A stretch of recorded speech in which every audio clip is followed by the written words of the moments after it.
Please note that this content is for adults only. Viewer discretion advised.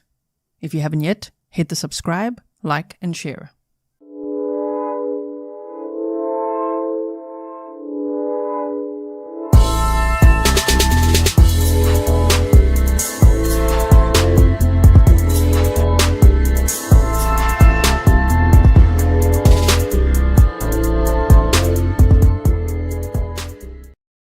Hello everyone and welcome back to another live stream with me, Grizzly K. This is Grizzly True Crime. Thank you all so much for being here. Happy Saturday to you, depending on when you are watching it. Let me quickly get the chat going for us. Hold on one second. There we go. PT Nonaman, thank you so much for your €10 sticker. You say Fury Melon. We got melon ice lollies now. It's so hot. I hope that you guys are having a good weekend. We've got another case to look at. As you can see, we've got documents as well, which we always love as well. So, yes, we will be looking at a case overview. This is another quadruple homicide in Idaho. Like, damn. I mean, I was very shocked when I saw this. So we're going to go through all the details. We're going to go through the documents and everything. I'm not really going to do some map time. You know why? Because there's only the one address, and I don't really want to show the address because there is a wife and 3 kids living there right now. So let me know if you've heard of this case yet or not. And remember, please like, share. For this episode, you could use the hashtag Majorjon Kaylor. That's how it's being categorized on social media. And you could also use Grizzly True Crime. So, all right. Welcome to all my moderators. To all my patrons, hope you got my notification, and I put all the documents that I've sourced for you on Patreon. And also, welcome to all my members, subscribers, and the new subscribers. Everyone who's going to subscribe today as well, all the lurkers as well. Welcome to all the lurkers too. Okay, so now let me find my media source here. Hold on, there we go. Okay, so we're going to look at the case now with the usual presentation made by me for you. Hold on one second. I'm going to make myself a little smaller so we can make this a little bigger for you. Okay, so now that we're all here, let's dive into this Idaho quadruple homicide. And this happened on Father's Day. I mean, it's just horrific. So this happened in Kellogg, Idaho. The population there is about 2,400 people. They said 2,374, but that stat is from 2021. So I just said 2.4k because surely now there's a few more, you know? Okay. Dippity Doo says, this is my friend's neighbor. Her kids grew up playing with his kids. She's pretty messed up about it. Wow. And welcome to any locals as well. Yes. So a very small community, Kellogg, Idaho. And this is the duplex that we are looking at where this crime took place. So Majorjon Kaylor, his wife Kaylie, and their 2 daughters and 1 son were living on the top level of this duplex in Kellogg, Idaho. And then at the bottom, a family had just moved in 2 weeks before this incident, right? And that would be Kenna Guardipee, his daughter, and her 2 sons. The one son, 18, the other son, 16. And they are the victims in this case. Devin Smith, this one, he graduated from Kellogg High School just 3 weeks prior, and that's where that photo was taken. So this is what we're dealing with. This is the location where the crime took place, and a little bit of a timeline. Now let's go to the next layer. Sarah Sunshine says, I lurk on other channels, not yours though. Thank you so much, Sarah Sunshine. I really appreciate it. All right. So let's continue on. So 31-year-old Majorjon Kaylor has a wife, 2 daughters, and a son. He worked as an underground, I say worked because of course now he's in jail. He worked as an underground miner at Idaho Strategic Resources. His Facebook page said that he's a former choker setter or rigging man at Parkin Forestry. And he, from my understanding, was the sole provider. So now that he is in jail, his wife, 2 daughters and son have no one to look after them. Now, GoFundMe has been launched to help them out, but I see people are very divided about it. I'll put the link in the description box afterwards. It's your choice whether you want to help out or not. You can decide, of course, for yourself, as always. I always just put the link in the description box there. I could just see heated debates online about that. Lou says, love all the content you give us, G. Thank you so much, Lou. All right, so on Father's Day, on that day, in the morning, Kaylie had posted, Happy Father's Day to the best dad ever. I see you and all that you do for your kids and I. You work hard, stand your ground, and don't give up. You're the exact person I want our kids looking up to. Our life together is the greatest, and I'm so amazingly lucky to have someone like you as the father to my family. The kids and I love you. Can't wait for you to get home from work. Now, how sad is it that that was the message posted for Father's Day in the morning? And by that evening, things were completely different. The kids would no longer have a dad looking after them. The family would no longer have a provider. He'd be arrested. Okay. So we continue on. So 3 weeks prior, okay? I've done the timeline from 3 weeks prior, 2 weeks prior, and then 1 week prior. All right? This just happened on Father's Day, so June 18th, I think it was. Yes, June 18th, 2023. So 3 weeks prior, Devin, the 18-year-old, graduated from high school. Now, the thing is, when I find some screenshots from, people that went to school with Devin, they say, I went to school with him from kindergarten all the way up to my sophomore year. He is a creep and will not stop. He's been doing this kind of shit for a long ass time now. The police department needs to lock his ass up for life. He's disgusting. We're going to get more into what those accusations are all about, but unfortunately, Devin had a history of the behavior that set Majorjon off. Now, no matter what, you still cannot be a vigilante. You cannot just take one person's life, the whole family's life, anyone's life. That is against the law. It's wrong. Don't do that. But I'm sure we could all understand the rage that Majorjon felt about the situation when we learn about it. Nini says, hi G, hope you and Mr. G had a nice birthday celebration. Thank you for all you do. Love your channel. Thank you so much, Nini. We definitely did. Thank you. So, 3 weeks prior, graduating from high school. Okay. Then, 2 weeks prior. And if you wondered why in the picture, I blanked out the younger brother's face. I see on the probable cause affidavit that we're going to look at, they have listed him by his initials. Although on some of the media clips, they just say his name because he was 16 years old. So he was a minor. So in some, cases they protect him. In other cases, they're just showing the photos and saying his name. But I'd rather just be safe. So I just blanked out his face there. So 2 weeks prior, this is where it all happened. Again, Majorjon, his wife, 2 daughters and son lived upstairs. And I can't gather how long they'd lived there, but for longer than the family that lived downstairs, because the family just moved in 2 weeks prior, okay? So it's amazing how quickly things escalated there and how problematic it was for the daughters upstairs, right? So 1 week prior, on June 13th, 2023, Kaylie and Majorjon shared this photo with each other. The photo is How to Catch a Predator, okay? This is... Sorry, I should have said trigger warning. I mean, it is pretty graphic. It's a comic that they made about this, but it's How to Catch a Predator. I wanted to show you the exact picture they shared with each other.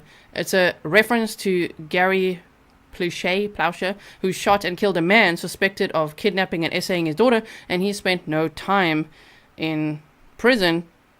He got a manslaughter charge, was eventually let out. So I don't know if they, I don't know what the innuendos here really are, but they did share this with each other, like, How to Catch a Predator, So there's that. This is just an overview, by the way. We're going to go through the probable cause affidavit, which shares a lot more details as well. I just want to give you a good overview before we get into that so you know what's going on. So Kaylie, Majorjon's wife, said, this is the sicko who made eye contact with my daughter while masturbating and exposing himself. His name is Devin and he's 18. We walked into the store yesterday and he was standing there with his mom named Kenna, who still hasn't said a word to us. She just put her head down and looked embarrassed.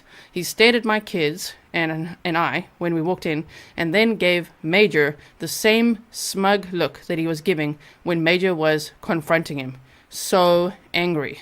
So this is all now posted on Facebook. It was. It's now deleted, but of course people are taking screenshots everywhere and it's all over social media. So we can see the messages that were shared on Facebook in the community of just being like, what the hell? Like, these people just moved in and this 18-year-old is literally doing all these things, which we're going to get into now. So there's a whole build up to what happened here. Tina Williams says, finally able to watch a live. Thank you for all your hard work. Thank you so much, Tina Williams.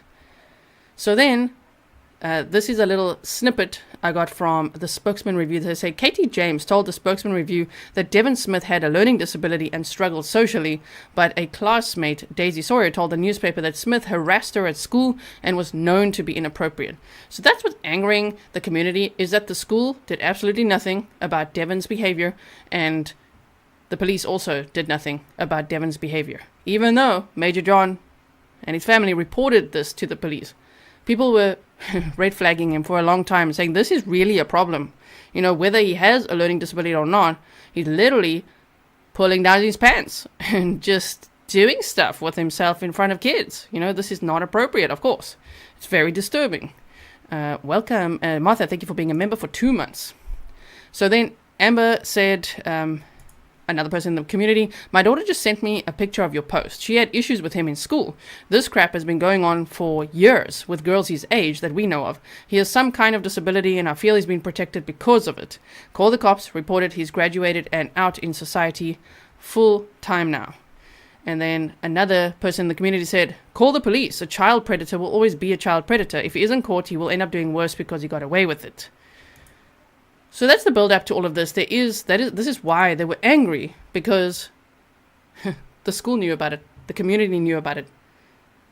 They then experienced it, and they called the police as well. So Kaylie, Majorjon's wife, then said, so we got new downstairs neighbors 2 weeks ago. They have 2 teenage boys. One just graduated, the other one does next year. We share a backyard. My kids stay on their side, but they are out there a lot. They jump on the trampoline with a sprinkler. Almost every single time the older boy goes outside on his porch and seems to be watching them. I tried to brush it off since it's their yard too, but my mama gut couldn't shake it. Trust your gut. I was outside with Emery and Ellie coloring with chalk in our backyard tonight when Emery says, Mom, the boy's in the window. And she seems shocked. I say, yes, it's their house, it's fine. And she goes, no, Mom, the boy, he's shaking his penis. This dude was staring out the window directly at my girls and I and beating his off. I saw his naked body jump up on his bunk bed and scoot back. I make an effort to not look in their windows, so the fact that he was standing right there in front of it and my daughter saw everything is absolutely disgusting. Especially because she was on the opposite side of our climbing dome, as far away in the yard as she could be on our side, not even close to his window. Why were you staring in their direction? I immediately ran to get Major, that's her husband, who went down to go bang on the window. He was gone, so Major went to the front door and had to knock several times before he got an answer. Okay? So she tells her husband, and he's like, what the hell? Runs downstairs, knocks on the door. There's no answer. I'm freaking distraught. I'm already so uncomfortable living here, and now this. I called the landlord to let him know in case they start trying to complain about us or if they want to try and start drama and get us kicked out, so he knows why.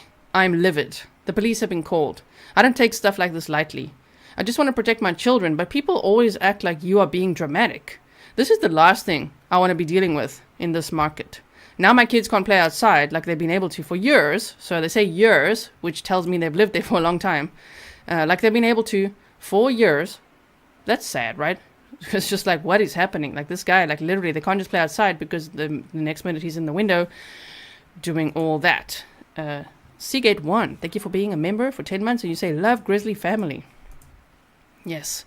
And so she said, yeah, now my kids can't play outside like they've been able to for years when there was just a sweet old lady living below us. So we've got pictures of Devin here. So I'm just presenting the facts. I'm in no way victim blaming. These are the facts leading up to what happened, just so that we can understand what happened here. So this is also a picture of the family, all 4 of them victims, on Father's Day. Yes. Okay. So on June 18th, 2023, Father's Day, 911 was called at 7:20 p.m. The police arrived on scene within 4 minutes, 7:24 p.m., and Majorjon Kaylor told the police, yep, he shot and killed his neighbors. So, he's also got like a tattoo above his eye that says savage I was trying to see what it is, but if you zoom in a lot, it says savage. So that's what that is, in case you do wonder. This is where the crime took place again, so you can see what it looks like.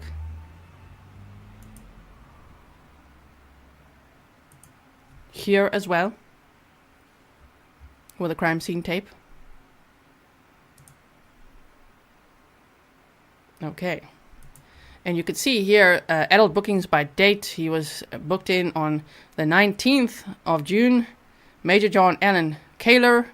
And he's been charged with murder and burglary. 4 counts of murder, 1 count of burglary.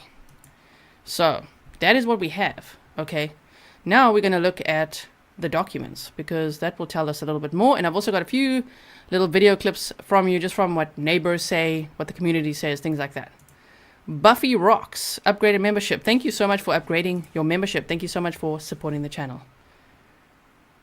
Neverwise says the house and area look pretty too. Idaho is so picturesque. Let me quickly see what you guys say before we move on to the document. Yeah, Dawn says it's not Idaho, it's the general state of humanity. Yeah, it's amazing how if there's 2 cases in one place, people are like, what the hell is wrong in that place, right? General state of humanity. Sarah Sunshine says, I can only imagine what the victim's life was like to get to this point. There's no excuse, but something was obviously wrong. Yeah, okay. So, one more. Let me just see one more comment. Well, I think we're good. I think I've caught up now a little bit. Okay, so let's take this one away and put this one here. So now we're going to look at the redacted affidavit in support of a warrantless arrest, they say. Yes, and someone says, Jamie Lynn, you cannot just obliterate a family, right? Oh, yes. So, they say, state of Idaho, county of... I'm South Africa, so we would say Shoshone. But Shoshone, is that correct? Shoshone. County of Shoshone. Definitely in South Africa, we would say Shoshone. For sure, that would be. But okay, County of Shoshone. I, Detective Justin Klitsch, being first duly sworn, state that I'm the person whose name is subscribed to the attached criminal citation felony, and that my answers to the questions asked by the court with reference to said arrest are as follows. Melanie Nix, welcome to membership. On June 18th, 2023, at approximately 19:20 hours, so 20 past 7 p.m., right, a 911 call came into the Shoshone County Dispatch alleging shots fired in the area of Brown Avenue, Kellogg, Shoshone County, Idaho. Shortly thereafter, a second call was received by dispatch that an individual had executed his neighbors. Sergeant Jared Belaski of the Shoshone County Sheriff's Office arrived on scene at 19:24 hours and observed 2 individuals later identified as Majorjon Kaylor. And this was in the street at the location of Brown Avenue in Kellogg, Idaho. Kaylor told Sergeant Belaski that he had shot or killed his neighbors. So it's not like he denied it. He's like, yep, I did it. At approximately 19:57 hours, Idaho State Police Detective Justin Klitsch, was advised and requested to respond to the Brown Avenue, Kellogg, Shoshone County, Idaho location. I would arrive at the scene of the homicide at approximately 21:35 hours and assume investigatory duties at that location. During my communications en route to the scene and after initial investigative activities, once on location, I would come to learn the following. The 4 deceased victims were Kenneth R. Guardipee. It's a difficult surname, actually. Guardipee. Kenneth R. Guardipee. Kenna, that's his daughter, L. Guardipee. Devin Smith, that's the 18-year-old. And then A. Smith. The suspect, Majorjon Kaylor, was detained prior to my arrival. A few days prior to the incident, the suspect's wife, Kaylie M. Kaylor, had made a post on Facebook describing a recent incident between her daughters, and Devin Smith. In her post, Kaylie Kaylor indicated that Devin Smith had exposed himself, was shaking his penis and masturbating through a window in front of her and her juvenile daughters. The address of West Brown Avenue, Kellogg, Idaho is a 2-story residential apartment building with 2 apartments, designated as Apartment A and Apartment B. The apartment could be described as a tan or light yellowish color with a brownish colored trim. Apartment A is ground level. It's a ground level apartment known to be occupied by the 4 listed victims. Apartment B is a second-story apartment known to be occupied by Kaylor, his wife, and their 3 children. The apartment building has 2 garages attached, which are accessed by exterior doors. It's suspected that one garage belongs to apartment A, the other to apartment B. The apartment building has 2 vehicle driveway directly in front of the attached garages. In the driveway is a black 2022 Dodge Ram registered to Kaylie Kaylor and Majorjon Kaylor, and a green 2001 Subaru Forester registered to Kenna Guardipee. There's a paved area along the west side of the apartment building where a white 2002 Subaru Forester registered to Kenneth Guardipee was parked.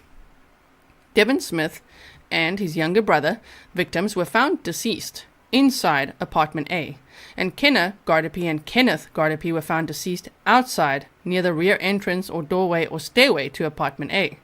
The location and situation of the bodies are as follows. So, again, trigger warning, this content is for adults only. We're looking at it for educational purposes only. We want to learn from these crimes, and if it's upsetting for you, feel free to just turn it off and watch something relaxing, okay? Make sure you look after yourself.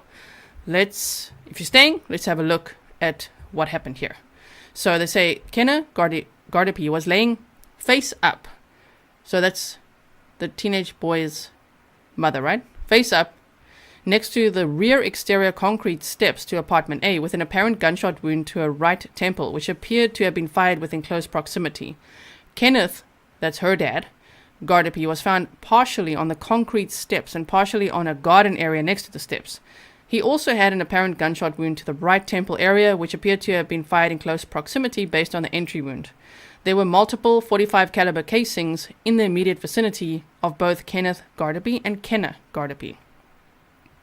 On the interior of apartment A, the 16-year-old was found laying face down on his stomach between the kitchen and the living room, with a gunshot wound to the right temple area that appeared to be fired in close proximity based on the entry wound. There was one .45 caliber firearm case. Now, he was looking forward to joining the Marines, the 16-year-old. So, it's just very sad that this entire family was taken out like this, because the father snapped. Now, we understand why he's so angry about it, but you can't do that. You cannot do that. Yes, Nana says, OMG, the worst. JR says, if he just did something to Devin, I would agree with this, but he unalived everyone else, I can't. Well, he should have just called the police again, right? Because they called them before. So we're going to go through that as well. Welcome, Angela, to membership. So then they say, Devin Smith, that's the 18-year-old, the one that had exposed himself, right? He was found in the southeastern bedroom of apartment A, behind the bedroom door, on his knees, face down. But you see, there's a difference here. He had multiple gunshot wounds to the head. So there, even just with the injuries, you can see who the target was. You know what I mean? Everyone was taken out. The 3 before, so at the door and outside, the grandfather of these 2 boys and mother were executed. He went in and executed the 16-year-old, and then he found Devin in the bedroom and probably made him, sit on his knees and face the door and all of that. So, yes, and he had multiple gunshot wounds to the head. There were multiple .45 caliber firearm casings found in the bedroom where Devin Smith was located. Once on scene, I conducted a brief interview with Kaylor. I read Kaylor his Miranda rights in case anyone wonders, did he get read his Miranda rights? He did. During the course of our interview, Kaylor stated that he was suspicious and concerned for his children, as one of the victims, Devin Smith, had been acting suspicious, watching his kids, and conducted acts of nudity in front of his children. Kaylor referred to Devin Smith as a pedophile. Kaylor had confronted Devin Smith's mother, Kenna Guardipee, and his grandfather, Kenneth Guardipee, and was upset that they didn't seem to take his concerns with Devin Smith seriously. Kaylor said that he snapped, he lost it, and he did something about it. Kaylor then indicated that he wanted an attorney, and the interview was concluded.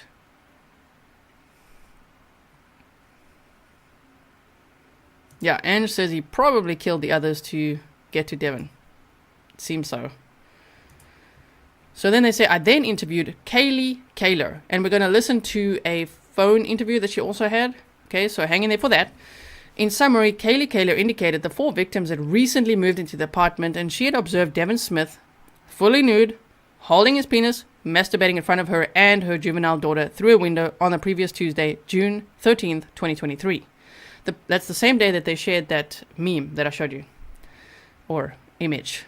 Some people say it's a meme, the image, right? So the police had responded and investigated the incident. On June 18th, 2023, at approximately 1800 hours. Okay, that's that day. So when did this all happen? Approximately 1800 hours. Yes.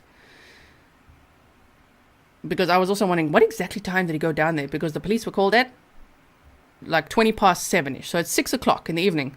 He went down, and then an argument occurred between Kaylie Kaylor, so Majorjon, and Kenna Guardipee, which was later confirmed by video surveillance obtained from an adjacent business building, which captured pertinent portions of this incident. So Kaylie and her husband went downstairs to address the problem.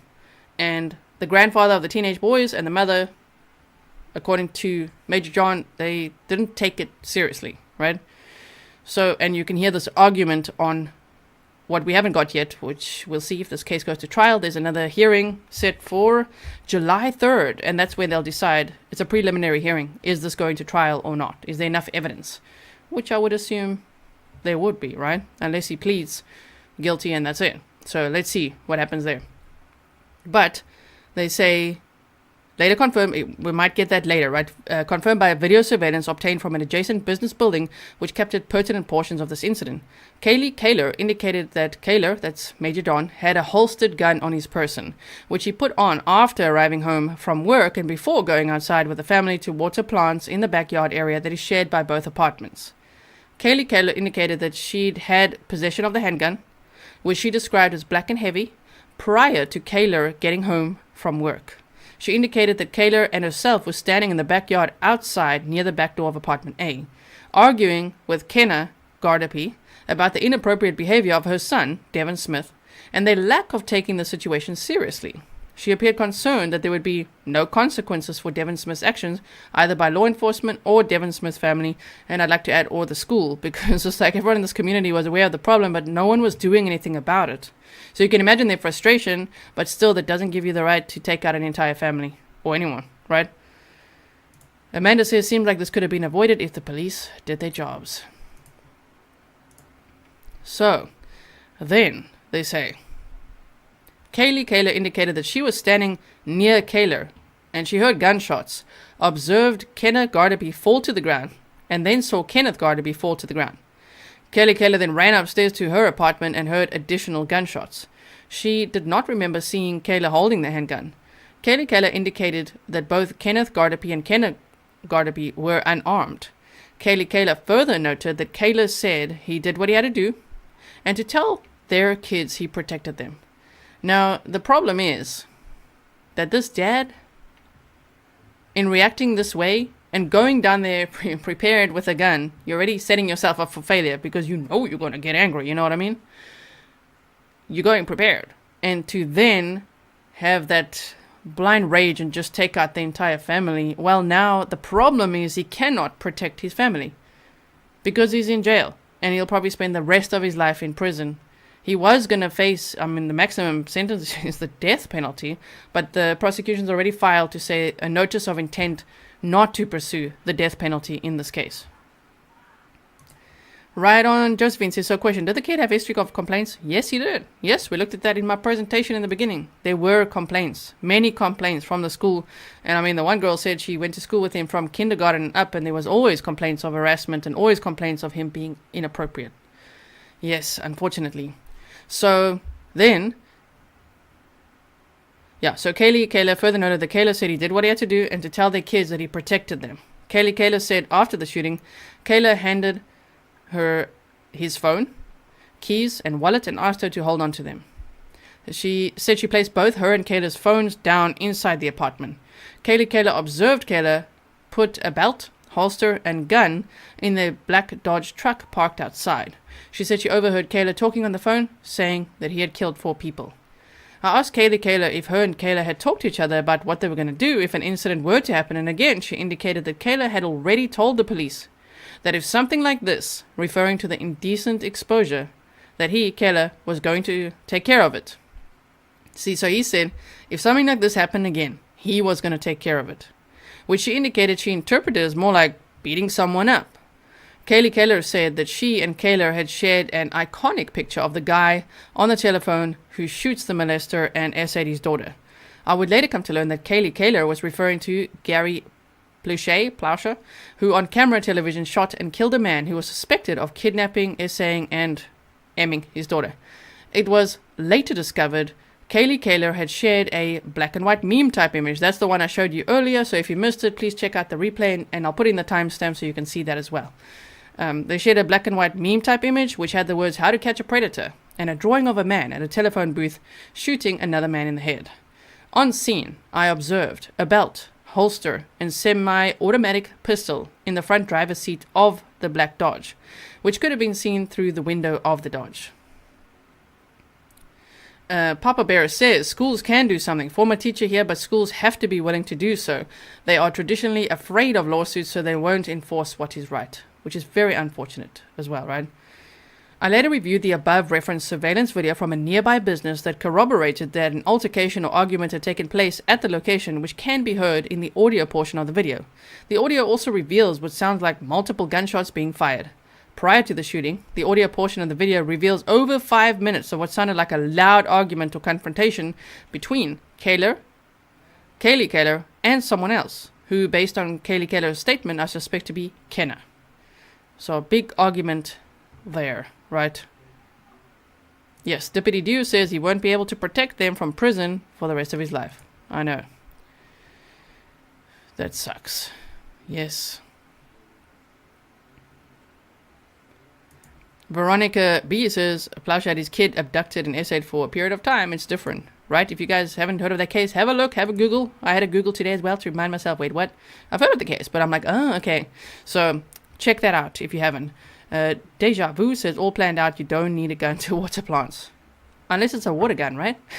But yes, exactly. Thank you so much for your support. So then, they say, from the statement of events relayed from Kaylie Kaylor, corroborated by circumstantial evidence, and Kaylor's own comments, it would appear that after making two similarly placed shots in the right temple area of both Kenna Guardipee and Kenneth Guardipee, Kaylor entered the residence of apartment A, where he shot and killed both the 16-year-old and Devin Smith. So you see, he shot the two adults outside first after the argument, then he went inside, and then, man, that 16-year-old must have gotten such a fright. Oh my gosh. He killed him, and then he got to Devin, the 18-year-old.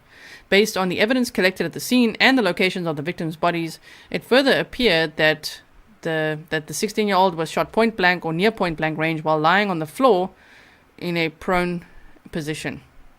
All of the victims appeared to have only been shot once, with the exception of Devin Smith, who had been shot multiple times from close range.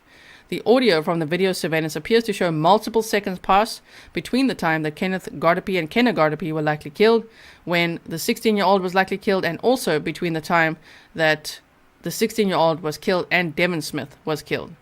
As part of the execution of a search warrant, I conducted a search of the black Dodge Ram, removed a .45 caliber high-point semi-automatic pistol, which was holstered and secured with a snap and attached to a belt. Upon further examination of this firearm, it was discovered that the pistol had 1 bullet in the chamber and 5 bullets in the magazine. There were what appeared to be both blood and tissue on the pistol, consistent with a close-range shot or shots. I also located an empty magazine under the seat of the truck.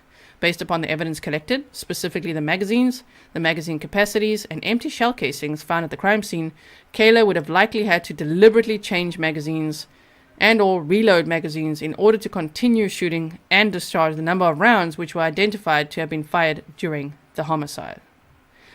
This investigation is ongoing, but at this time there appears to be sufficient evidence to support criminal charges for murder in the first degree for each of the 4 victims and burglary. On June 19th, 2023, Kaylor was booked into the Shoshone County Jail for 4 counts of first-degree murder and 2 counts of burglary. So, you know, like Brian Koberger, and people are like, why the burglary? Same reason, because with the Idaho Code, entering the house to commit a felony is why. So that's why he also has the charge. It's just unbelievable that in Idaho there's another quadruple homicide here. I mean, with some differences, of course. Especially, you know, that this guy is like, I did it, right? So, okay, so that's what we have there. Then I just quickly want to show you these documents. Then I'll show you the pictures again in case you forgot. And then I'm going to show you some clips. And then we're going to look also at the phone call that Kaylie Kaylor, her interview that she did. Okay, so let me show you this one, which says notice of intent not to seek the death penalty in this case. So he is booked into jail. He's been arraigned. His next hearing will be a hearing on July 3rd. Okay, there's one at 8:30 and 1:30. We'll look at that now as well. But here they already said notice of intent to not seek the death penalty in this case. They say comes now the state of Idaho by and through the prosecuting attorney of Shoshone, and herein provides notice pursuant to the Idaho Code, and that in the event the defendant in the above captioned case is adjudicated guilty, whether by acceptance of a plea of guilty as charged to murder in the first degree, by verdict of guilty, or by decision of the trial court sitting without a jury of count 1, count 2, count 3, or count 4 of the complaint filed in the above captioned case, the state of Idaho will not seek a death sentence, but will reserve the right to seek any other sentence allowable under Idaho law other than death. So that's that one. And then here's the hearing that's next. Let me make it a little bit, this one needs to be a little bit bigger for you. Hold on. Okay, so there's a hearing that is happening on the 3rd of July at 8:30 and also at 1:30. You can hear preliminary hearing at the courthouse, and that is when they'll decide, is this now going to trial or not?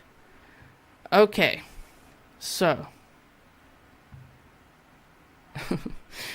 Caroline says, as a practical matter, if you choose vigilante action, you better also be sneaky enough to get away with it.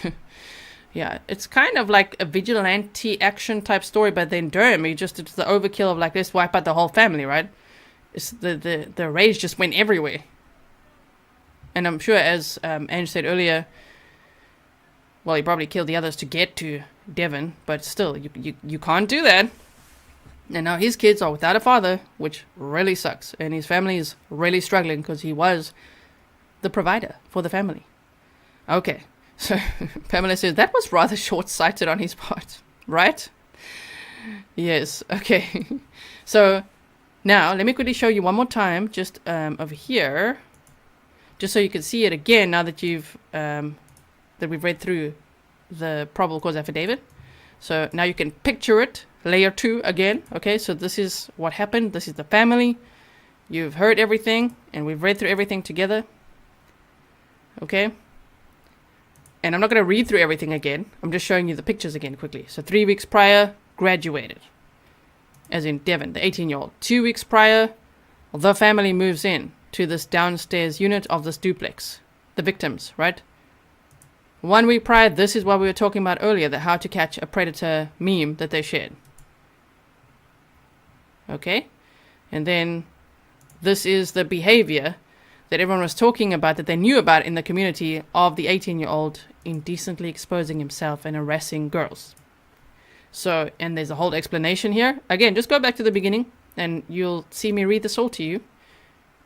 These are like flashcards, right? We just go through it quickly so you can remember. And yes, there he is. That was when he went to court. And you can see the duplex situation here, the garages as well. Kat says, we have no more DP certified attorneys in Idaho, being that BK is sucking up millions of dollars of resources. I don't know if that's the case in this one. Maybe the police feel bad in this one that they pucked up or what? What do you guys think? One who sees, welcome to membership. And Noodle says he felt that the family was excusing and enabling the 18-year-old pervert. He saw red. Question is, what triggered it right then exactly? Well, yeah, well, they went downstairs to talk about this, to be like, can he maybe stop, right? And we could see all the charges that he faces. All right, so now let me get the clips for you quickly. Hold on 1 second. And then we'll also listen to that telephone call. Backyard on my patio doing our weekly family dinner, and all I heard, I think all we heard, was sirens. Neighbor Christy Woolham has lived in Kellogg most of her life and is grappling with what happened across the street. Something like this, no, it's been a long, long time. The Shoshone County Sheriff's Office says 4 people were shot dead. A 31-year-old suspect has been arrested. Multiple attempts to get more details from investigators weren't answered Monday. It's heartbreaking. I mean, I was just in shock the whole night. I mean, I just stayed up and I just kept processing it and watching what was going on, seeing all the policemen surrounding the area still, and knowing that my brother-in-law Paul was across the street helping out, providing a place for them at the church. Paul Roberts. I'm just going to pause it for a second. Mev says there was talk about the lady making it all up because she didn't want them as neighbors, so it appeared that she was just stirring up trouble. But there is a whole string of messages from the community posting all over Facebook that they knew that this guy was a problem, that this is how he behaved. The school never did anything. The police never did anything. So based on that, I would disagree with her making this up. Right? But let me know what you think. Especially if you're local. If you know more, let us know. MP says, so sad to be pushed to this. Thank you, G and mods. Yes. Okay. This is the associate pastor of Mountain View Congregational Church. By the time we had taken a look, they had taped off the parking lot at the church. He opened up the building for officers as a base of operations. We were here till just about 11 o'clock last night, and then checked, and it was clear that the police were going to be there all night long. As investigators continued processing the scene well into Monday afternoon, Roberts is looking to what his church can offer when that's over: a sanctuary and a place to grieve. Just come together, like I said, come together as a community and be there for one another. That carries a potential maximum penalty. So this would be, they'd never put the entire court appearance that I can find, the whole thing, on YouTube, but I can find some clips here for you. So let's watch this. Death and or life imprisonment. Do you understand that charge and the potential maximum penalties, sir? Yes. Kaylor's also charged with felony burglary. By entering into a house, room, and or apartment with the intent to commit the crime of murder. Prosecutor Benjamin Allen called the shootings horrific and asked for $1 million in bond if one was set at all. Allen detailed Kaylor's criminal history, which included a number of misdemeanors and infractions dating back to 2007.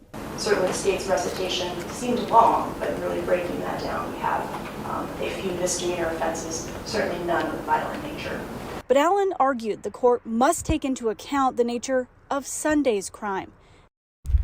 Okay, I'm just pausing it there for a second. Kathleen R. says maybe he will plead guilty, and if the death penalty were sought, I think a trial would be mandatory. So I'm also wondering, because they already said that they're not seeking the death penalty in this case. So the prosecution's already indicated no death penalty. So maybe, I wonder, is that part of it's probably not part of a plea deal yet, because they have the preliminary hearing to decide if this is going to trial on July 3rd. I wouldn't be surprised if he did plead guilty, especially because he was already there saying, yep, I did it. He didn't hold back on that. Hope and Fear says, this is sad all round. Why didn't anyone step in? Were they in denial of their son's behavior? I have so many questions, right? So many questions. And the fact officers say Kaylor admitted to the shootings. Admissions were ultimately made to the offenses charged. In subsequent interviews by law enforcement with those in or around the scene, identified both a motive, a method, and a witness to at least 2 of the 4 charged murders. Judge Oxendine declined to set any bond. Idaho State Police says the homicide investigation continues, but we now know there was a dispute between Kaylor and his neighbors. The family friend who helped put this together says she wants people to remember the Guardipees as a good family. The Guardipees, yes. Okay, so just stay with me. We've got one more clip here to look at. Then we're going to look at what the police department put out, a phone interview that Majorjon's wife did as well, just to hear her side of things. And then we'll just about wrap it up. Okay. Beneath the backdrop of a busy Idaho interstate, a quiet memorial is steadily growing outside this duplex on the corner of Utah and West Brown Avenue. People are going to drive by here. So them just having the crime scene mind and just looking at this just didn't sit well with us. So we're we got to go put something up. Katie Ann James is a longtime family friend, now helping honor Kenna Guardipee and the 3 family members killed Sunday night. It still doesn't even seem, I don't even think it's set in yet. She says Kenna was a mother figure to everyone who always remembered to pack extra essentials on their joint family trips. She had the biggest heart. Even when we went and did anything, if I forgot anything, Kenna always had a spare of everything. She worked at a nursing home just across the street and knew the residents' meal preferences, down to how much chocolate to add to their milk. The dress-up days was her favorite thing. So they dress up, and for the residents and have fun. James says Kenna's father, Kenneth, was helping raise her 2 teen boys, Devin and Aiken Smith. Aiken was about to turn 17 and looking forward to a military career after high school while serving in junior ROTC. Super dedicated, volunteered anytime he could, go the earliest, stay the latest he could. Investigators returned to the scene Wednesday, where prosecutors say Majorjon Kaylor shot the family of 4. An affidavit shows Kaylor accused Devin Smith of lewd, inappropriate conduct in front of a window in full view of Kaylor's young children, less than a week before the shootings. The affidavit says police responded and investigated with no further details. I don't even think they lived here a full 2 weeks for all this to be going down. Which is also something to consider. Obviously, Majorjon had a very short fuse. Because within 2 weeks of them living there, I wonder how many incidents there were. Was there one? Was there a few? It doesn't necessarily matter, but damn, from 2 weeks of them moving in to wiping out the whole family is quite a reaction, right? So for them to not even give the law enough time to do anything, this stuff takes time and it's a process. So for them to not even let the law actually do what they need to do the correct and legal way, and then just to take it into their own hands and think that they can play God and kill people is it's disgusting. I did call and leave a message with the Kellogg police chief to see what, if anything, was being done about those allegations against Devin Smith. We were unable to confirm whether any charges or an arrest was pending. Okay, so we don't know. Now, let's have a look at this quickly. The Shoshone County Sheriff's Office said on, let me just move it for you, on June 18th at approximately 7:30 p.m., this was the post they made. I always like to show you what the police say as well. At approximately 7:30 p.m., the Kellogg Police Department and the SCSO responded to the City of Kellogg reference 4 people deceased from gunshot wounds. The suspect has been detained and there is no threat to the community. This investigation is ongoing with KPD and ISP as the primary investigators. They will release more details as the investigation continues. And thankfully they have released the probable cause affidavit and all the documents we already went through there. So then, just want to see, it's this one. Okay, so now let's listen to this call here. So this would be Majorjon's wife, Kaylie, talking in an interview with the Idaho Tribune. Let me just make sure you can hear this. Hold on. That my husband's a good person. Everyone that knows him knows he's a good person. This is not what he wanted. This wasn't, this is not what anyone wanted. The police, our landlord, the one who was doing it, the person who was doing it, to his family, all made us feel like we weren't safe and nothing was going to be done about it. And the Devin, adult, 18, said he was not going to be getting in trouble, but the cops believed him and were on his side. Why didn't Kellogg High School do something? Why didn't Kellogg Police do something? Why wasn't it concerning when I called when all this other stuff had happened and other people had tried to get restraining orders and tried to get something done about him? Why didn't the high school do anything about this kid? But they made that big of a fuss about that kid not graduating. They wouldn't let him graduate, but they let this kid when there's been nothing but problems. And I've been told they just wanted to get him out of there. Someone like that should not be out into society. He should have gotten help. He should have been in an institution. He should have not ever been around our kids. My husband is he's worked so hard so I can be a mom and take care of our kids. And he worked so hard, and we've been together since we were 14. He's always just wanted to be a dad and a provider and a good person, and that's what he's been. Okay, so that's what we have there. And then I don't know, how do you guys feel about this? Because online, there's battles. So this GoFundMe has been set up. It says, my name is Buddy Kaylor. I'm trying to raise money for my sister-in-law and 3 small children for rent, groceries, and the necessities to live after a tragic event. After enduring continuous, unthinkable sexual harassment by a neighbor, the current situation has left my brother in jail and the 3 kids and mom without a provider. Thank you for your donations. Anything that helps. I'd love to know what you think about that. I'll put in the description box if you do want to donate to it, as I always do. For me, GoFundMe is can sometimes be a little sketch. Sometimes, right? So, yes. Okay, let's see what you guys say. I think we've gone through just about everything. I just want to see. Are you able to speak at all about... Hold on. Yes, okay. So we've looked at everything that I've got. Oh, yeah, there's one more article that I actually want to show you. One more thing. Veronica B's like, nope, absolutely not. Grizzly's like, I will not be making a donation. Sarah says, oh, someone dying, a death in the family will bring out the ugliest, greediest sides of people. And there's a lot that goes wrong. True crime and GoFundMe's, a lot of red flags. So, you know, we'll share it if anyone wants to donate, but you make up your mind how you feel about that. Yes.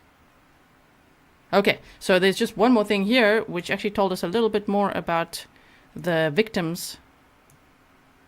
So let's see that quickly. Kenneth, they say here, Kenneth Guardipee's brother, Russell, told Spokane, Washington TV station KHQ that Kenneth helped his daughter raise the 2 boys, making sure that they made it to school, after-school events and doctor appointments. Devin Smith had some behavioral issues, Russell Guardipee said, but he did not provide details. So it was known that he had some behavioral issues. Okay, so then they say a longtime friend, Katie James, told the Spokesman Review newspaper that Devin Smith struggled with a learning disability and had difficulty with social cues, but that he had worked hard to move past his issues. The Guardipee family loved the outdoors, mountain biking and skiing, and Kenna Guardipee's social media posts sometimes included photos of their bikes parked in front of scenic mountain views. Yeah, parked in front of scenic mountain views. Devin had just graduated from high school, and Smith was a member of the local Marine Corps Junior Reserve Officers Training Corps. Kenna worked as a cook at a nearby assisted living facility. Received 2 national level awards for the MCJ ROTC program. That's what Aiken Smith wrote, the 16-year-old, in a social media post late last year. Joining the program is one of the best decisions I have ever made, and I wouldn't change it for anything. He wanted to be a Marine. By Tuesday night, a collection of balloons, flowers, and photos had been left outside of the family's home by friends and relatives. On Wednesday, the landing page of the Kellogg High School website included a list of local counseling resources, information about grieving, and a handout on how to talk to young students about tragedy. And the rest we know that Ted has already been in court. He's going to be, Majorjon Kaylor has already been in court. He's going to be back on July 3rd, 8:30 and 1:30. Preliminary hearings are happening, and then we'll find out if this case will go to trial. Do you think it will go to trial? I have a suspicion he's going to plead guilty, and that it won't go to trial. But let's see. Let's see what happened. Booze Swanger said, what happened to old-fashioned fist fights? I don't think any of it's appropriate, especially not these days, right? But yeah, just call the police. And especially, like one incident, it sounds like 2 weeks, and it's just like, that's it. Executing the whole family. My gosh. Karen Bookout says, Major was a fuse. If he hadn't done this now, it probably would have happened sooner or later, protecting his girls. That's what I'm thinking, because it was like, whoa, so quick. Veronica B says, move your family, don't murder. Right? Engineer says, Dad had his own mental health. He should have looked at it as well. Interesting. I do wonder about his background, okay? Because he has the tattoo on his eye that says savage. Savage for what? Savage. Well, yeah, savage. But also, is there any background? Actually, I did read. I did read before. Where does that say it? There was a background of battery charges and things like that. Yes.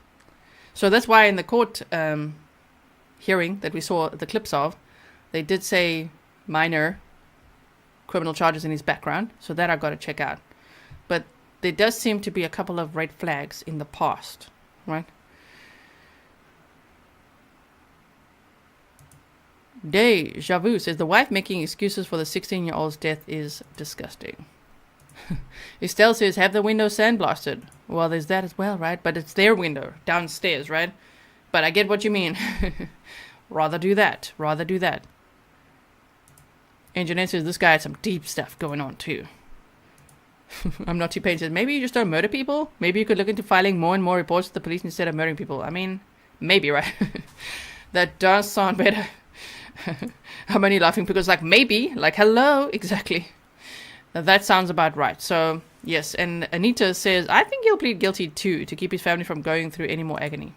Could be right. And he seems like, from what we've seen, just what we've heard, that he's the type of guy to be like, yep, I did it. So let's see what happens there. Okay, well, that's the case that I have for you today. If there's any more that I find out, if there's any updates, I will share that with you. Make sure you also check out my YouTube shorts.